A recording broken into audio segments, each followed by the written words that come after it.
12 ans et plus, le vaccin Pfizer peut vous être administré. Alors faites le geste qui sauve. Rendez-vous dans les postes de vaccination implantés dans l'information sanitaire de votre arrondissement et de votre commune ou appelez le 136 pour tout renseignement. Les vaccins contre la COVID-19 sont sûrs, efficaces et gratuits. Pour tout savoir sur l'épidémie de coronavirus au Bénin, rendez-vous sur le site web www.gouv.bj/coronavirus. Ceci est un message du gouvernement de la République du Bénin.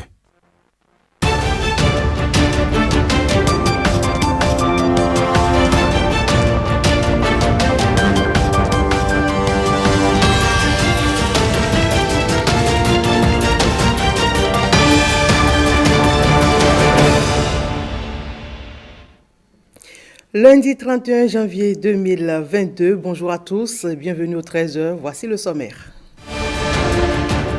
L'Agence de développement de l'entrepreneuriat des jeunes qui instruit la jeunesse de Dassa sur la problématique de l'emploi.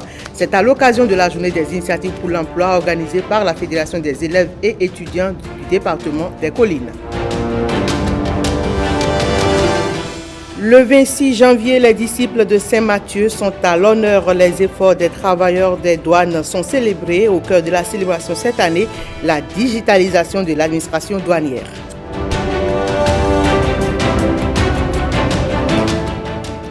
La Coupe d'Afrique des Nations Cameroun 2021 est à la phase des quarts de finale. On fait le point dans ce journal des rencontres de ce dimanche avec Blaise Adampo.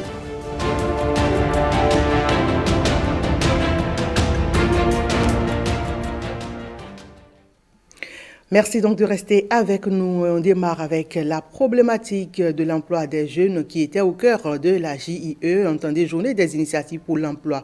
Elle est organisée par la Fédération des élèves et étudiants du département des Collines et c'était le samedi dernier à Dassa. Ils ont pris connaissance des opportunités offertes par le gouvernement en matière d'emploi, à la faveur d'une communication du directeur de l'Agence de développement de l'entrepreneuriat des jeunes, ADEJ en abrégé. Jean-Claude James et Simon Villon nous font le point. Sur le terrain difficile de l'emploi, des destins se jouent à cette journée des initiatives pour l'emploi dans les collines. Nous croyons fermement que cette séance fera émerger des solutions pour l'emploi des jeunes et d'ici quelques années, dans nos rangs, nous aurons des promoteurs et des entrepreneurs de grands échelons. Pour y arriver, ces jeunes optent pour l'ADEJ, l'Agence de développement pour l'entrepreneuriat des jeunes. C'est un dispositif public mis à la disposition de tous les jeunes béninois, sans distinction de sexe, d'ethnie, encore moins de parti politique. Autour de cette table, vous avez des jeunes leaders du parti Les Démocrates. Vous avez les jeunes leaders du parti FCBE. Vous avez des jeunes leaders du parti Bloc républicain et vous avez des jeunes leaders du parti Union progressiste. Vous n'avez pas besoin de me connaître moi, Kehinde Paulin Akona, pour avoir accès au dispositif de l'ADEJ. Un rêve qui cadre avec les missions de l'ADEJ, un laboratoire de fabrication des futurs chefs d'entreprise, comme l'Agence nationale pour l'emploi ou le programme spécial d'insertion dans l'emploi, l'ADEJ est dématérialisé. Avec votre licence, vous allez sur le site de l'ADEJ, www.adej.bj. Si vous êtes détenteur d'une idée d'entreprise, vous êtes immédiatement pris en charge par un cadre de l'ADEJ qui suit votre dossier et vous allez rentrer dans le dispositif. Je vais finir pour vous inviter donc à beaucoup plus de détermination. Ce que j'ai remarqué chez mes frères des collines, c'est que la jeunesse n'est pas encore dynamique comme je l'aurais souhaité. Même appel lancé par l'autorité préfectorale. L'information est quérable, c'est-à-dire quoi? Vous devez être des chasseurs d'informations et d'opportunités. Vous êtes étudiant, vous avez déjà fini.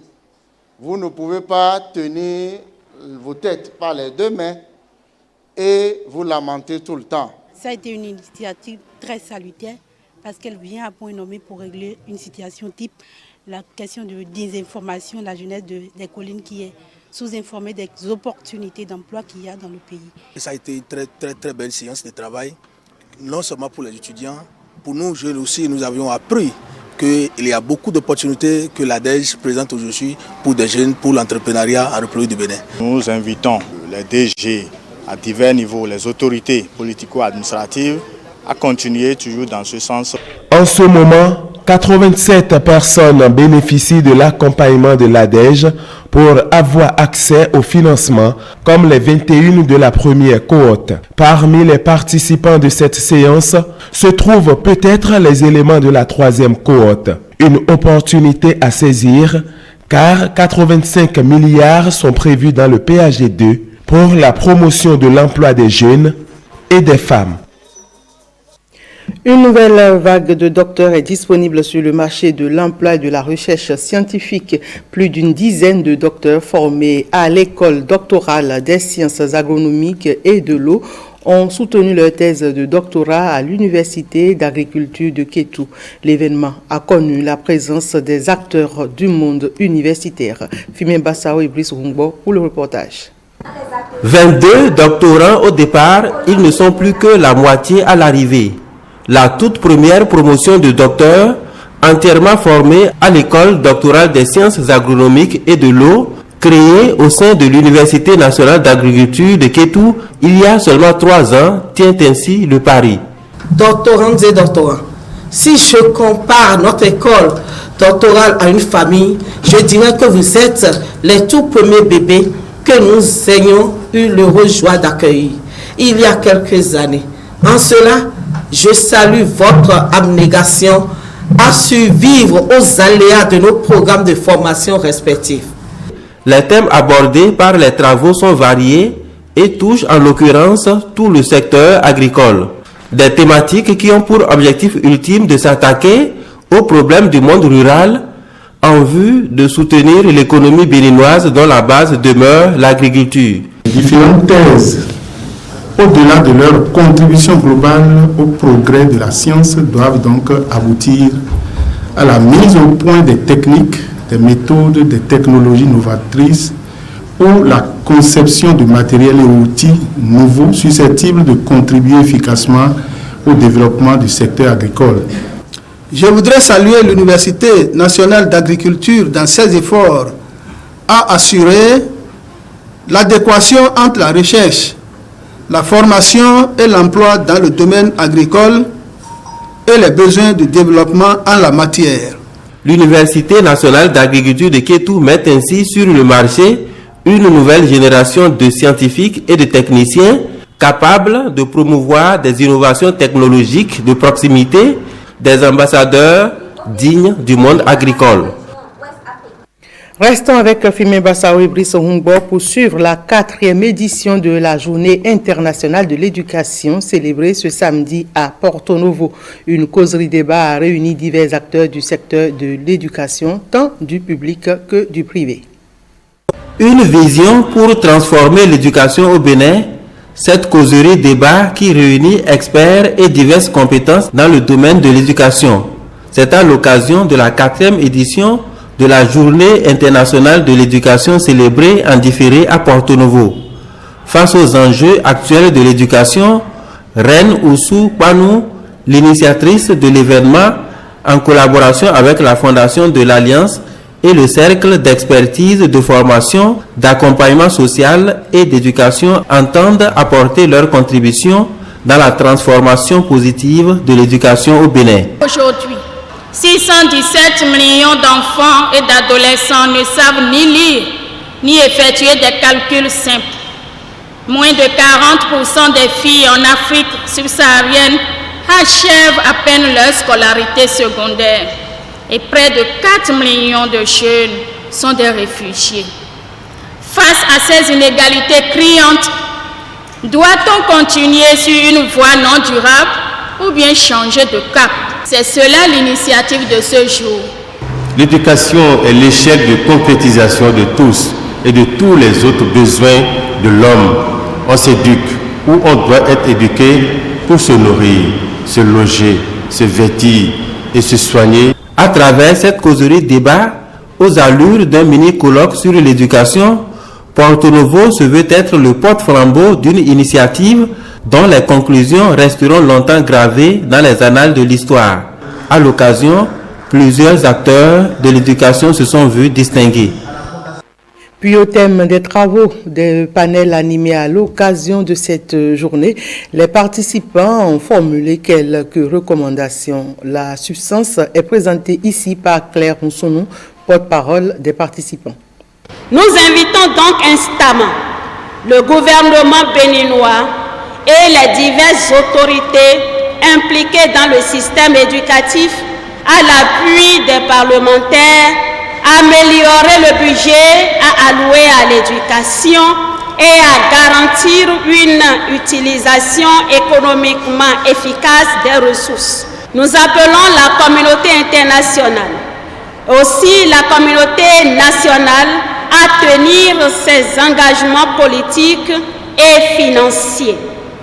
La participation de la société civile et des autres parties prenantes, notamment les parents d'élèves, je veux dire les différentes organisations des parents d'élèves, les partenaires sociaux, dont les jeunes également, dans la prise des décisions et dans le suivi de la mise en œuvre du droit à l'éducation dont doit jouir chaque enfant, y compris localement. Une démarche des centrales syndicales à l'endroit du gouvernement pour la révalorisation des salaires. Le salaire doit permettre aux travailleurs de satisfaire l'ensemble de ses besoins et c'est ce que défendent les centrales et confédérations syndicales. Elles donnent de la voix. Les hausses de salaire annoncées par le président Patrice Talon doivent impacter positivement la vie des travailleurs, clame-t-il. Les détails avec Jocelyne Senaon et Yves Agoropessi. La séance s'inscrit dans le cadre de la revalorisation des salaires annoncée par le gouvernement. Après réflexion avec des experts, les secrétaires généraux sont montés au créneau pour exposer les tenants et aboutissants de cette décision gouvernementale. Puisqu'il est prévu que le gouvernement nous rencontre pour discuter de cela, il faut que nous nous préparions. Nous avons alors décidé de nous retirer à Ouida. Nous sommes sortis un peu plus outillés, un peu plus aguerris. Voilà quelqu'un qui veut faire un match, qui annonce le match. Je veux jouer avec les confédérations. Je veux faire un match avec elles. Je veux discuter avec elles.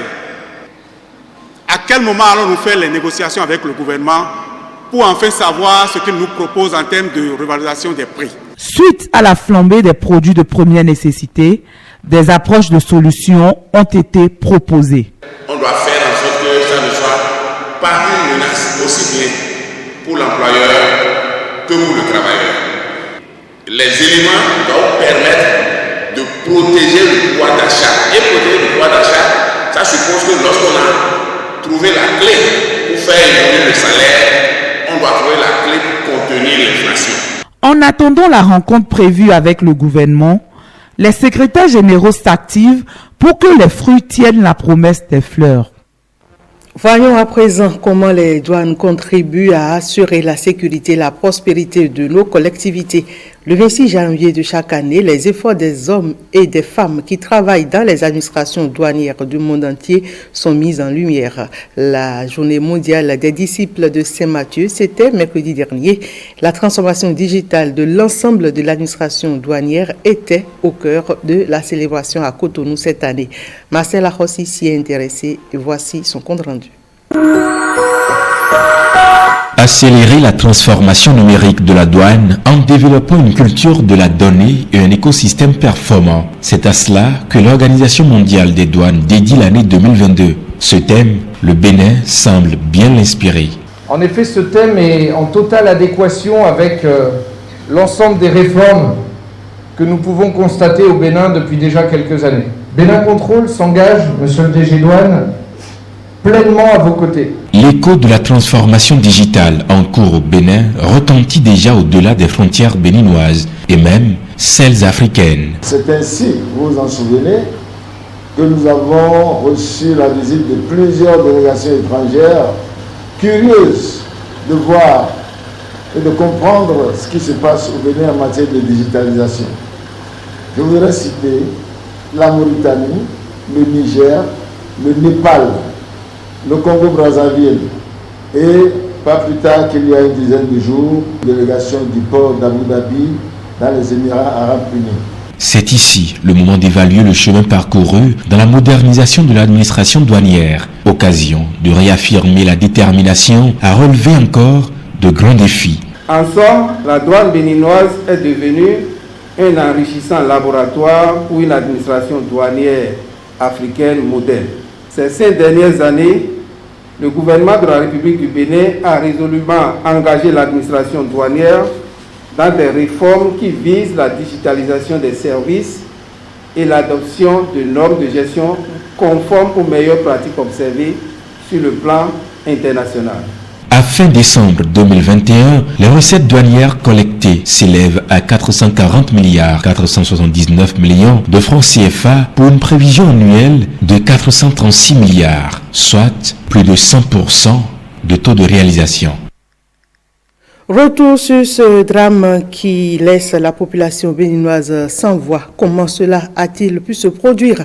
C'est la question qu'on se pose après ce malheureux événement survenu samedi dernier dans la commune de Savalou.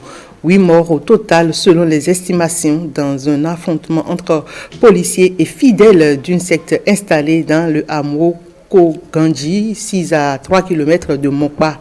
À l'origine, l'interpellation du gourou de la secte, auteur de plusieurs actes répréhensibles. Le porte-parole de la police républicaine apporte ici des clarifications et des précisions sur les faits au cours d'une déclaration de presse donnée ce dimanche 30 janvier. William Agia Wilokutekbo était présent, suivant les propos de Roger Tawes. Courant décembre 2021, la population de Monkpa a constaté puis a signalé au commissariat de la localité un certain nombre de faits peu ordinaires. Il s'agit d'actes de violence et de destruction de biens opérés par des fidèles de la secte dénommée Azaël Aouyan, ayant pour gourou le sieur Kodekon Mesme. Le lundi 4 janvier 2022, une dame enceinte a été curieusement violentée et sérieusement molesté par 15 fidèles de la dite secte pour des motifs fallacieux constitutifs d'infraction à la loi pénale. Convoqués plusieurs fois par la police, ils ont refusé de répondre aux dites convocations. En effet, les fidèles de cette secte professent la fin du monde. Ils étaient donc autorisés par leur gourou à saccager les récoltes des populations, détruire les biens de leurs voisins, puis commettre tout acte répréhensible au motif qu'ils ont reçu l'inspiration et l'autorisation du Saint-Esprit. Pour ne pas laisser s'installer une zone de non-droit et ayant affaire à une forme progressive d'endoctrinement des populations de la localité, sur autorisation expresse, une opération d'interpellation des auteurs de ces actes a été rapidement planifiée pour être exécutée le samedi 29 janvier 2022. Malheureusement, l'opération de ce samedi va tourner au drame. En effet, après l'interpellation de certains responsables recherchés, les fidèles drogués armés de gouroudins et de fusils de fabrication artisanale, sous les ordres du gourou, ont séquestré dans un premier temps 2 fonctionnaires de police qui tentaient de les raisonner plutôt que de faire usage de leurs armes.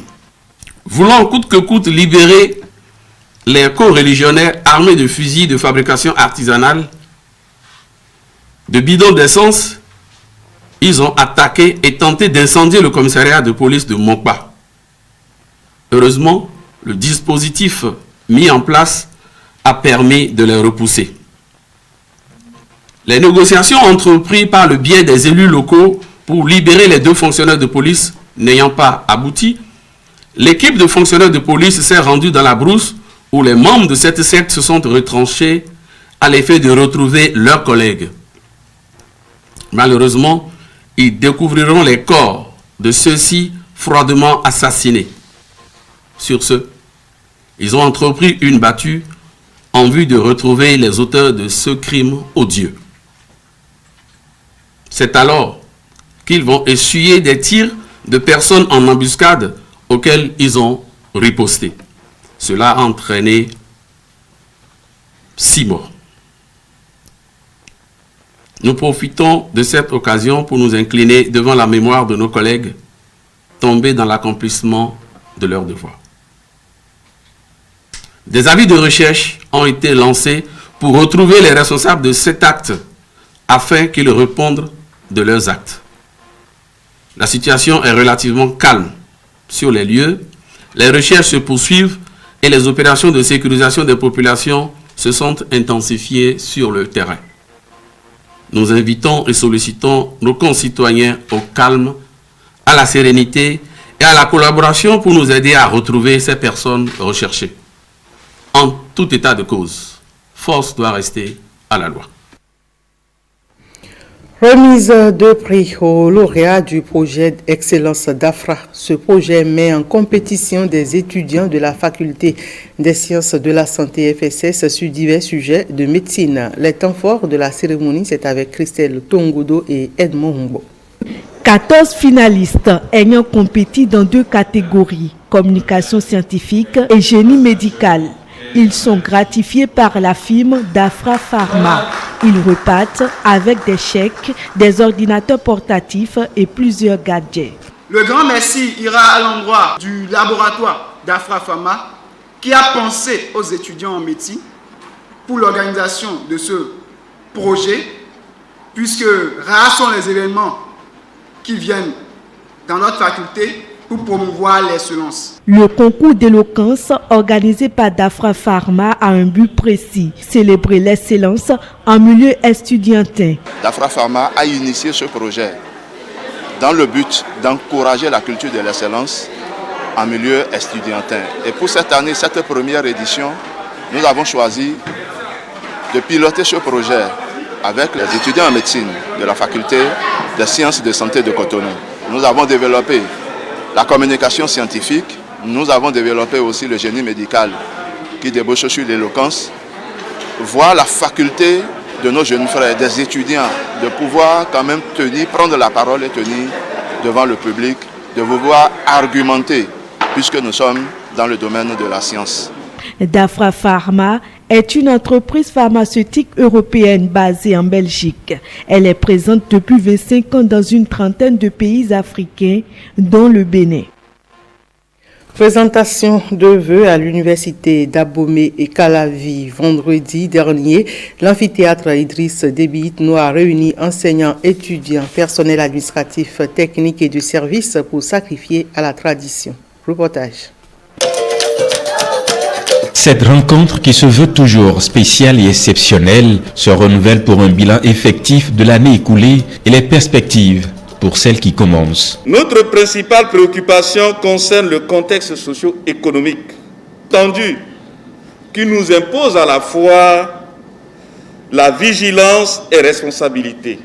Soyons aimables et sincères et la main dans la main, nous ferons grandir davantage notre institution commune qu'est l'université d'Abomey-Calavi. Quant aux attentes et besoins exprimés par l'ensemble du personnel universitaire, la réponse ne tarde pas. Je peux vous assurer que je porte et je porterai à juste attente la considération et la bienveillance que les moyens et le mode de gouvernance actuel autorisent. Vous le savez en effet, le mandat de l'actuelle équipe électorale s'insère dans une dynamique particulière. Cette dynamique est caractérisée par un nouveau mode de gouvernance impulsé aux universités publiques du Bénin par leurs conseils d'administration respectifs. Nous amorçons aussi une ère de changement. Et puisque tout changement appelle à une adaptation, je me dépêche d'ajouter aux vœux déjà formulés un autre dont l'importance pour 2022 ne me paraît pas des moindres. Je nous souhaite à vous et à moi de développer une rapide et bonne aptitude à la résilience. Si ce dernier vœu se réalise, c'est que la motivation n'est pas perdue, la persévérance au service de la République non plus. La présentation des vœux était aussi au menu de la session de la coordination départementale Atlantique 2 de l'Union progressiste d'Abomey-Calavi. Elle était au contact de ses militants ce samedi. Objectif, échanger sur les activités du parti. Jean-Claude James, Patrick Nimanvo pour le point. Il est temps de partir, il est grand temps.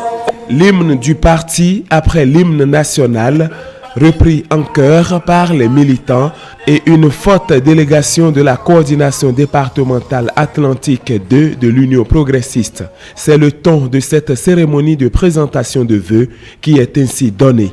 Cette année 2022, que ce soit pour chacun de nous une année de bienséance. C'est une joie.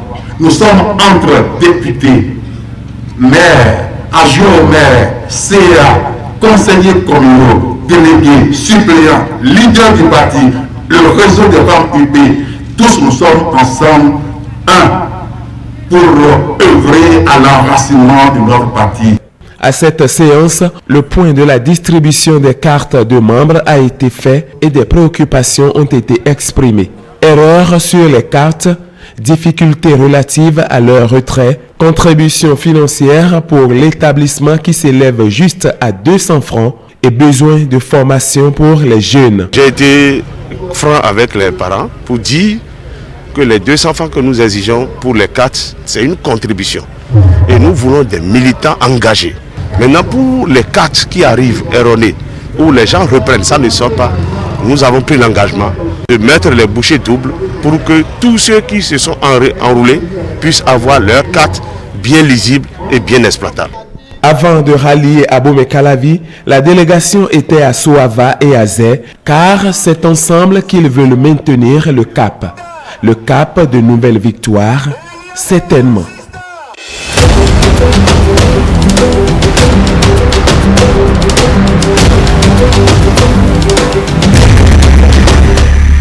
« 33e édition de la Coupe d'Afrique des Nations 2021. Les quarts de finale ont débuté samedi dernier et ce dimanche, les Lions de la Teranga du Sénégal rencontraient les Équato-Guinéens. Une rencontre soldée par un score de 3-1 en faveur des Lions de la Teranga. Mais avant, les Pharaons d'Égypte sont passés en demi-finale face aux Lions de l'Atlas du Maroc. Voici le résumé de ce troisième quart de finale de la CAN 2021. C'est avec Blaise Adambo. Les Marocains avec... Et voilà, c'est tout pour ce 13h. Merci mesdames, messieurs de l'avoir suivi.